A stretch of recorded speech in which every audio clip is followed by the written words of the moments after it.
British Bharat में एक civil court में हाल ही में एक जिज्ञासु कहानी सुनाई गई थी। एक सैन्य अधिकारी, जिसे हम मेजर ब्राउन कहेंगे, ने एक बड़े छावनी स्टेशन में एक घर किराए पर लिया था, जहां उनकी रेजिमेंट को हाल ही में स्थानांतरित किया गया था। यह सज्जन अपनी पत्नी के साथ इंग्लैंड से आए थे। वह घर पर एक अमीर आदमी का बेटा था और इसलिए वह एक बड़ा घर रखने का खर्च उठा सकता था।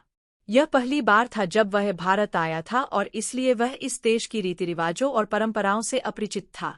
यह एक मोटामोटी योजना है जिसका मूल रूप से मेजर के हाथ के लिखावट में था। मेजर ब्राउन ने इस घर को लंबी लीज पर लिया और सोचा कि उसने एक अच्छा सौदा किया है। घर बड़ा था और एक बहुत बड़े यज्ञ के केंद्र में स्थित था। एक बगीचा था जो एक समय में बहुत अच्छी तरह से सजाया गया था, लेकिन चूंकि घर में लंबे समय से कोई किराएदार नहीं था, इसलिए बगीचा एक जंगल की तरह दिखता था। दो बहुत अच्छी तरह से रखे हुए लॉन टेनिस कोर्ट थे जो मेजर के लिए एक बड़ा आकर्षण थे, जो टेनिस के बहुत शौकीन थे। अस्तबल और बाहरी घर विशाल थे और मेजर, जो कुछ पोलो घोड़े रखने की सोच रहे थे, ने पूरे मामले को बहुत संतोषजनक पाया। इसके अलावा उन्होंने मकान मालिक को बहुत सहयोगी पाया। उन्होंने अपने रास्ते में स्टीमर पर सुना था कि भारतीय जमींदार सबसे खराब इंसान होते हैं जिनसे पृथ्वी पर सामना हो सकता है, और यह बहुत सच है, लेकिन यह विशेष जमींदार सामान्य नियम के अपवाद जैसा लग रहा था। वह मेजर की आवश्यकताओं के अनुसार सभी बदलाव करने के लिए सहमत हुए और ये बदलाव मेजर और मिसेस ब्राउन की पूरी संतुष्टि के अनुसार किए गए। इस स्टेशन पर आने के बाद मेजर ब्राउन एक होटल में रुके थे और कुछ बदलाव होने के बाद उन्होंने घर को फर्नीचर करने का आदेश दिया। यह 3 या 4 दिनों में किया गया और फिर वह घर में शिफ्ट हो गए। संलग्न है घर का एक मोटा स्केट। घर बहुत बड़ा था और कई कमरे थे, लेकिन हमें उन सभी से कोई मतलब नहीं है।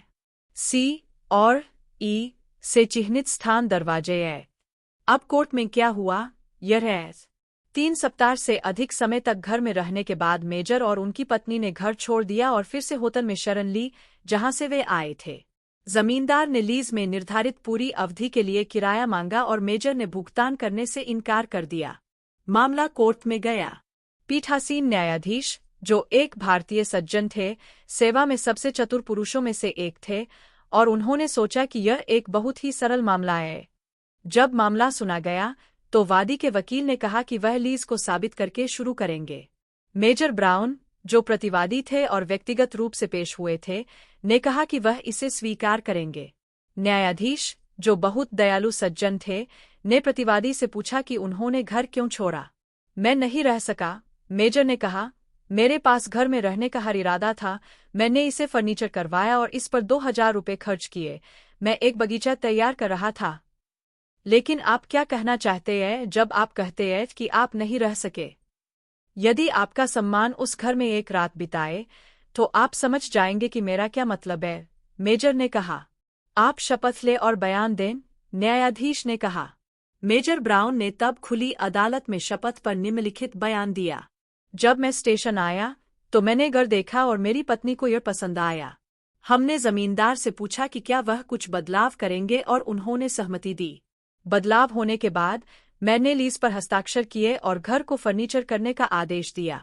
लीज पर हस्ताक्षर करने के 1 सप्ताह बाद हम घर में शिफ्ट हो गए। घर बहुत बड़ा है।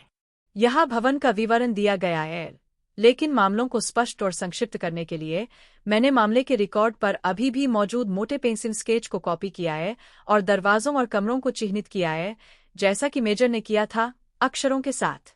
मैं मेस में नहीं खाता। मैं घर पर अपनी पत्नी के साथ जल्दी रात का खाना खाता हूँ और